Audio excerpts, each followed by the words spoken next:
योग्यताएं होनी चाहिए, इस एग्जाम में कितने पेपर होते हैं, इन सब के बारे में आपको पूरी जानकारी इस वीडियो में मिलने वाली है। तो चलिए शुरू करते हैं इस वीडियो को। सीटेट का पूरा नाम है सेंट्रल टीचर एलिजिबिलिटी टेस्ट। ये जो एग्जाम है ये एक नेशनल लेवल का एग्जाम है जो कि सीबीएसई के द्वारा एक साल में 2 बार कंडक्ट कराया जाता है और इस एग्जाम के जरिए क्लास 1 से लेकर के क्लास 8 तक के लिए टीचर का सिलेक्शन होता है। जो भी कैंडिडेट सेंट्रल गवर्नमेंट स्कूल्स में एज अ टीचर जॉब करना चाहते हैं वो स्टूडेंट इस एग्जाम को दे सकते हैं। तो जैसा कि मैंने आपको बताया ये एग्जाम साल में 2 बार होता है। एक बार ये होता है जुलाई के मंथ में और दूसरी बार होता है दिसंबर के मंथ में। तो चलिए आगे हम जानते हैं इस एग्जाम के लेवल।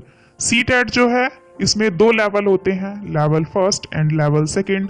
यानी कि सीटेट में 2 पेपर होते हैं, पेपर 1 एंड पेपर 2।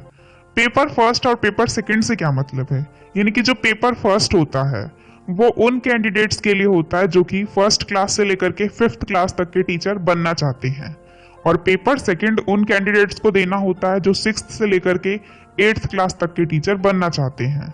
तो चलिए देखते हैं इन दोनों पेपर में क्या क्या डिफरेंस है, इन दोनों के लिए क्या क्या एलिजिबिलिटी होनी चाहिए और दोनों का एग्जाम पैटर्न क्या क्या है, कौन कौन से सब्जेक्ट से क्वेश्चंस पूछे जाते हैं। तो चलिए सबसे पहले हम बात करते हैं एलिजिबिलिटी क्राइटेरिया यानी कि शैक्षिक योग्यता के बारे में। पेपर 1 के लिए हमारे पास क्या क्या योग्यताएं होनी चाहिए।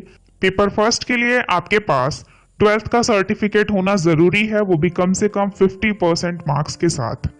इसके अलावा आपके पास 2 साल का डिप्लोमा भी होना चाहिए एलिमेंट्री एजुकेशन में। अगर आपके पास ये एलिजिबिलिटी नहीं है तो इसके अलावा आपके पास दूसरी एलिजिबिलिटी होनी चाहिए। 12th आपका कंप्लीट होना चाहिए 50% से और कम से कम आपके पास 4 साल का एलिमेंट्री एजुकेशन में बैचलर होना जरूरी है। अगर आपके पास 2 साल का डिप्लोमा इन एलिमेंट्री एजुकेशन नहीं है, इसकी जगह पे 4 साल का बैचलर ऑफ एलिमेंट्री एजुकेशन है, तब भी आप पेपर 1 के लिए अप्लाई कर सकते हैं। और अगर इन दोनों में से कोई भी एलिजिबिलिटी नहीं है तो तीसरी एलिजिबिलिटी एक और है, आपके पास 12th तो होना ही चाहिए, वही 50% मार्क्स के साथ। और जो डिप्लोमा है, अगर आपके पास एजुकेशन में भी 2 साल का डिप्लोमा है तब भी आप अप्लाई कर सकते हैं। यानी कि 12th के साथ आपके पास या तो इसका डिप्लोमा होना चाहिए या फिर बैचलर डिग्री होनी चाहिए एलिमेंट्री एजुकेशन की, वो भी 4 साल की, या फिर एजुकेशन में डिप्लोमा होना चाहिए 2 साल का। तो तीनों में से अगर आपके पास कोई भी एक एलिजिबिलिटी है तो आप अप्लाई कर सकते हैं। चलिए आगे हम बात करते हैं पेपर 2 की एलिजिबिलिटी के बारे में। तो पेपर 2 उन कैंडिडेट्स को देना होता है जो 6th से लेकर के 8th तक के टीचर बनना चाहते हैं।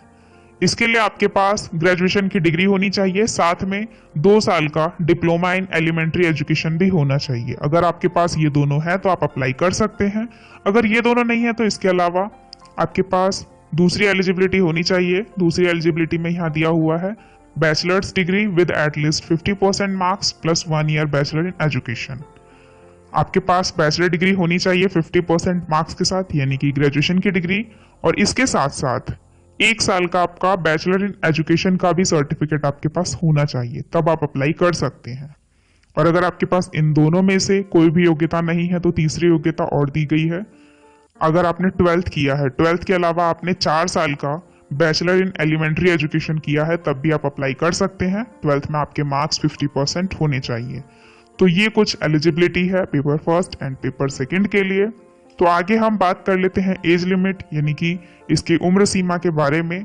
तो मिनिमम एज लिमिट जो है इसके लिए वो 18 ईयर्स है। कम से कम आपकी 18 एज होनी चाहिए और इसमें कोई भी अपर एज लिमिट नहीं है। अब हम जानते हैं सीटेट के नंबर ऑफ अटेम्प्ट्स के बारे में। हम कितनी बार सीटेट का एग्जाम अटेम्प्ट कर सकते हैं, तो इसकी कोई भी लिमिटेशन नहीं है। आप अनलिमिटेड टाइम्स अटेम्प्ट कर सकते हैं सीटेट का एग्जाम, जब तक इसकी योग्यताएं आपके पास है, जब तक आप इसके एलिजिबिलिटी क्राइटेरिया को फुलफिल करते हैं। इसके बाद यहाँ पर दिया हुआ है a candidate who has qualified CTET can also appear again for improving score. यहाँ पर दिया गया है कि अगर किसी कैंडिडेट ने एक बार सीटेट का एग्जाम दिया है और उन्होंने एग्जाम क्लियर कर लिया है, लेकिन अगर फिर से वो चाहते हैं कि उनका मार्क्स इंप्रूव हो जाए तो वो दोबारा से सीटेट का एग्जाम दे सकते हैं। तो आइए इसके बाद हम जान लेते हैं इसके एग्जाम पैटर्न के बारे में। तो जैसे कि मैंने आपको यहाँ पर 2 लेवल बताए हैं, पेपर 1 एंड पेपर 2। तो एक एक करके दोनों पेपर का हम एग्जाम पैटर्न जानेंगे। पेपर 1 का एग्जाम पैटर्न हम सबसे पहले देख लेते हैं। पेपर 1 आपका 2.5 घंटे का होता है, 2 घंटे 30 मिनट का होता है। और इसका जो पैटर्न है ये आप यहाँ पर देख सकते हैं। इसमें कौन कौन से सब्जेक्ट हैं वो यहाँ पर दिए गए हैं। फिर आपके जो क्वेश्चंस होते हैं वो सारे ही एमसीक्यू क्वेश्चंस होते हैं और यहाँ पे मार्क्स दिए गए हैं। सबसे पहला आपका सब्जेक्ट है सीडीपी। ये जो आपका सब्जेक्ट है ये कंपलसरी है। इसमें आपके 30 एमसीक्यू क्वेश्चंस पूछे जाते हैं और इसका टोटल मार्क्स भी 30 होता है, यानी कि हर एक क्वेश्चन आपका 1 नंबर का होता है। सेकेंड सब्जेक्ट आपका होता है लैंग्वेज फर्स्ट और दूसरा सब्जेक्ट होता है लैंग्वेज सेकेंड। ये दोनों भी कंपलसरी है। लैंग्वेज फर्स्ट में आप कोई भी एक लैंग्वेज चूज कर सकते हैं और लैंग्वेज सेकेंड में भी आप कोई दूसरी लैंग्वेज चूज कर सकते हैं। लैंग्वेज के बारे में हम आगे बात करेंगे डिटेल में। तो लैंग्वेज के जो एमसीक्यूज होते हैं ये भी टोटल 30 एमसीक्यू होते हैं और 30 मार्क्स के होते हैं, दोनों ही लैंग्वेज के। इसके बाद हम बात करते हैं मैथमेटिक्स की। तो मैथमेटिक्स से भी आपके 30 क्वेश्चंस पूछे जाते हैं, वो भी टोटल 30 नंबर के। फिर आता है ईवीएस, इन्वायरमेंटल स्टडीज। इससे भी 30 क्वेश्चन 30 नंबर के पूछे जाते हैं। टोटल आपके 150 क्वेश्चंस होते हैं और मार्क्स भी 150 होते हैं। आगे हम बात करते हैं सेकेंड पेपर की। सेकेंड पेपर का जो एग्जाम पैटर्न है वो जान लेते हैं हम। जो आपका सेकेंड पेपर है ये भी 2 घंटे 30 मिनट का होता है और इसमें भी सब्जेक्ट है सीडीपी। पहला सब्जेक्ट सीडीपी है, ये आपका कंपलसरी सब्जेक्ट है। इसमें भी 30 क्वेश्चन इससे पूछे जाते हैं, 30 नंबर के होते हैं। और फिर इसमें भी लैंग्वेज फर्स्ट और लैंग्वेज सेकेंड जो है पेपर ये कंपलसरी है। इनसे भी 30-30 क्वेश्चन पूछे जाते हैं, 30-30 मार्क्स के। फिर आता है मैथमेटिक्स एंड साइंस। इसमें मैथ और साइंस दोनों के क्वेश्चन ऐड होते हैं। टोटल इसके 60 एमसीक्यूज होते हैं, 60 नंबर के होते हैं। फिर नेक्स्ट है social studies, social science. 60 question इसमें से पूछे जाते हैं और 60 नंबर के होते हैं। लास्ट के जो 2 सब्जेक्ट हैं मैथ्स एंड सोशल स्टडीज, इसके बारे में हम थोड़े डिटेल में जान लेते हैं। जैसे कि अगर आपने अपना ग्रेजुएशन मैथ से किया है तब आप मैथ सेलेक्ट कीजिएगा इसमें, लेकिन अगर आपने मैथ से नहीं किया है तो फिर आप सोशल साइंस सेलेक्ट कर लीजिएगा। जैसे कि एक बीए का स्टूडेंट इसे सेलेक्ट कर सकता है सोशल साइंस को, और अगर आपने बीएससी की है तब आप मैथ सेलेक्ट कर सकते हैं। और इसी तरह अगर आपने कॉमर्स किया है तब भी आप सोशल साइंस सेलेक्ट कर सकते हैं। आगे हम जान लेते हैं इसके लैंग्वेजेस के बारे में, जो कि मैंने आपको कहा था कि लैंग्वेज के बारे में हम डिटेल में बात करेंगे। तो जो language first and language second दी गई थी, इसमें आप लैंग्वेज फर्स्ट में इनमें से कोई एक लैंग्वेज चुन सकते हैं और लैंग्वेज सेकेंड में भी कोई दूसरी लैंग्वेज चुन सकते हैं। तो यहाँ पर 20 इंडियन लैंग्वेज दी गई है। English, Hindi, SMS, Bengali, Garo, Gujarati, Kannada, Khasi, Malayalam, Manipuri, Marathi, Mizo, Nepali, Odia, Punjabi, Sanskrit, Tamil, Telugu, Tibetan and Urdu. इनमें से कोई भी 2 अलग अलग लैंग्वेज आपको सेलेक्ट करने होते हैं। एक लैंग्वेज फर्स्ट में सेलेक्ट करना होता है और एक लैंग्वेज सेकंड में सेलेक्ट करना होता है, और ये दोनों पेपर के लिए होते हैं। आगे हम बात कर लेते हैं पासिंग मार्क्स के बारे में। जनरल कैंडिडेट्स के लिए पासिंग मार्क्स 60% होता है। इसके अलावा SC, ST, OBC कैंडिडेट्स के लिए 55% पासिंग मार्क्स होता है। यानी कि अगर आप जनरल कैटेगरी के स्टूडेंट हैं तो आपको 150 में से 90 नंबर लाना जरूरी है, और अगर आप OBC के हैं तो आपके 85 मार्क्स आने चाहिए, और SC, ST के हैं तो आपके 82 यानी कि 82 मार्क्स आने चाहिए। तो इस पेपर में मैंने आपको बता ही दिया कि पेपर फर्स्ट और पेपर सेकंड दोनों में ही 150 क्वेश्चन होते हैं।